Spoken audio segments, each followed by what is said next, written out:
Thikoni ni tukuma thogora wa maguta wongererwo riu moruru manyongerere no nimambiriirie kuiguika kuria namba ya thimwe no wa Naivasha nyihite na gikiro kinene.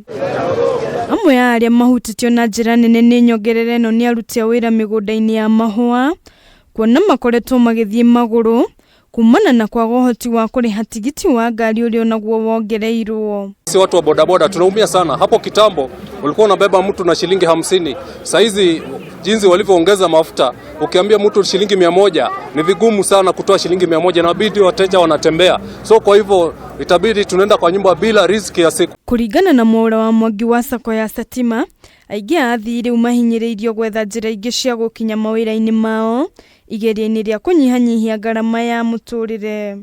Pole. Vili ni wachache na ambao wanakuja huwa wanalipa pesa wakiwa wanalia. Sasa hakuna msafiri yote ambaye anakuja kwa uwaja ati anatoa pesa haraka, mnakuwa kama ni bargaining power. Unamwambia ni shilingi 300, anakuambia hapana nilikuwa na 250. Sasa inabidi wakati mwingine mtu wa matatu waanguke kidogo ili ahudumie mwena-ini wao. Aikari morotereirie thirikari kumana na thina uyu makiuga ni iremetwo ni kuhingia ciranira ciao ta kugwithia gharama ya muturire undu uria uthiite na mbere na kuhinyiriria Kenya. Hii imetuweka kiwango ingine hatujafikisha. Sasa tunaeleza ile serikali iko kwa hii waangalie maneno ya mafuta. Juu mafuta ikienda juu kila kitu inaenda.